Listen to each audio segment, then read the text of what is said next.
ഈശോ മിശിഹായ്ക്ക് സ്തുതിയായിരിക്കട്ടെ. ജൂലൈ 28 വിശുദ്ധ അൽഫോൻസ. കേരളത്തിലെ കുടമാളൂർ ഇടവകയിലെ മുറ്റത്തുപാടത്ത് കുടുംബത്തിൽ 1910 ഓഗസ്റ്റ് മാസം 19 അന്നക്കുട്ടി എന്ന അൽഫോൻസ ഭൂജാതയായി. ചെറുപ്പത്തിലെ അമ്മയെ നഷ്ടപ്പെട്ട അവളെ വളർത്തിയത് മാതൃസഹോദരി അന്നമ്മയാണ്. ക്രൈസ്തവ മൂല്യങ്ങളിൽ അടിയുറച്ച സ്വഭാവ രൂപീകരണത്തിന് അവളെ സഹായിച്ചത് ഈ വളർത്തമ്മയാണ്.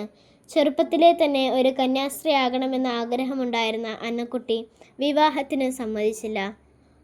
1927 ഭരണങ്ങാനത്തെ ക്ലാരമഠത്തിൽ പ്രവേശിച്ച് അന്നക്കുട്ടി 1928 ഓഗസ്റ്റ് 2 ശിരോവസ്ത്രവും 1930 മെയ് 19 സഭാവസ്ത്രവും സ്വീകരിച്ചു. 1936 ഓഗസ്റ്റ് 12 നിത്യവിധ വാഗ്ദാനം നടത്തി. യേശുവിനാൽ സന്യാസ ജീവിതത്തിലേക്ക് ആകർഷിക്കപ്പെട്ട അവൾ യേശുവിനോട് കൂടെ യേശുവിനു വേണ്ടി ജീവിച്ചു. കൊച്ചുത്രേസ്യ പുണ്യവതിയോട് ചെറുപ്പത്തിൽ തന്നെ പ്രത്യേക ഭക്തിയുണ്ടായിരുന്ന അൽഫോൻസ കൊച്ചു കൊച്ചു കാര്യങ്ങളിലൂടെ ഒരു വലിയ പുണ്യവതിയാകണമെന്ന് വളരെ ആഗ്രഹിച്ചിരുന്നു. ചെറുപ്പം മുതൽ സുഹൃതങ്ങളുടെ പാഠശാലയിൽ സ്നേഹം, വിശുദ്ധി, ത്യാഗം, സഹനം, നോമ്പ്, പ്രാർത്ഥന, ഉപവാസം പരിശീലിക്കപ്പെട്ട അൽഫോൻസാമ്മ വ്രതത്രയത്തിൽ കർമ്മവും ജീവിതവും സമന്വയിപ്പിച്ച് ഒരു സ്വാത്വിക ത്യാഗിയായി തീരുകയായിരുന്നു. യേശുവിനു വേണ്ടി എന്തും സഹിക്കുക, കൂടുതൽ സഹനം ചോദിച്ചു വാങ്ങുക, ഇത് അൽഫോൻസാമ്മ അനുദിന ജീവിതത്തിൽ പതിവാക്കിയിരുന്നു. ക്രിസ്തുവിനോട് കൂടെ ആയിരിക്കുന്നതിൽ കൂടുതൽ സന്തോഷം കണ്ട അവൾ എന്നും ക്രിസ്തുവിനോട് കൂടെ ആയിരിക്കാനാണ് അഗ്നികുണ്ഡത്തിൽ ചാടിയത്. ഈ സംഭവം ക്രിസ്തുവിനു വേണ്ടി കൂടുതൽ സഹിക്കുവാൻ അവൾക്ക് കിട്ടിയ വിളിയുടെ തുടക്കമാണെന്ന് പറയാം. ക്രിസ്തുവിൻ്റെ സ്നേഹത്തിൽ നിന്ന് ആര് നമ്മെ വേർപെടുത്തും? ക്ലേശമോ, ദുരിതമോ, പീഡനമോ, പട്ടിണിയോ, ആപത്തോ, വാളോ? പൗലോസ്ലീഹായുടെ ഈ ചോദ്യത്തിന് ജീവിതം കൊണ്ട് സാക്ഷ്യം നൽകിയ വിശുദ്ധയാണവൾ. ഇങ്ങനെ സ്നേഹത്തെയും വേദനകളെയും തിരസ്കരണങ്ങളെയുമെല്ലാം സ്വർഗചിന്ത കൊണ്ട് അവൾ കീഴടക്കി. മാവ് ഇടിച്ചു പൊടിച്ചാലേ ഓസ്തിയപ്പത്തിനുള്ള മാവുണ്ടാക്കാൻ കഴിയൂ.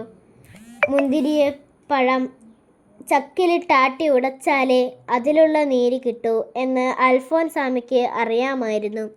ഗോതമ്പോ മുന്തിരിയോ ആകുവാനുള്ള മോഹമല്ല, അവ പൊടിയും നീരുമാകുന്ന വേദനയൂരുന്ന പ്രക്രിയകളാണ് അവളെ കൊതിപ്പിച്ചത്.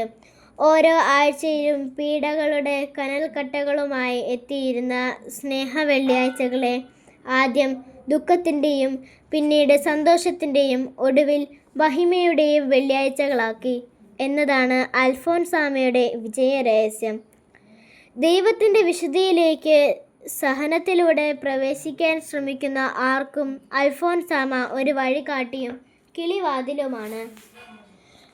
സഹനങ്ങളെ സ്നേഹത്തിൽ ചാലിച്ച് ഉയർത്തിക്കാട്ടി സന്യാസത്തിൻ്റെ മാറ്റ് എന്തെന്ന് ലോകത്തെ പഠിപ്പിച്ച അൽഫോൻസാമ്മ 1946 ജൂലൈ 28 തീവ്രമായ വേദന അനുഭവിച്ച് ഈശോ മറിയം യൗസേപ്പേ എന്നുരുവിട്ടുകൊണ്ട് തൻ്റെ സഹനബലി പൂർത്തിയാക്കി.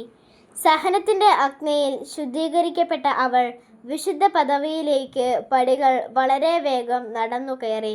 1953 ഡിസംബർ 2 ദേവദാസി, 1984 നവംബർ 9 ധന്യ, 1986 ഫെബ്രുവരി 8 വാഴ്ത്തപ്പെട്ടവൾ എന്നീ നിലകളിലെത്തി. 2008 ഒക്ടോബർ 12 ബെനഡിക്ട് 16 മാർപ്പാപ്പ അൽഫോൻസാമ്മയെ വിശുദ്ധ പദവിയിലേക്ക് ഉയർത്തി.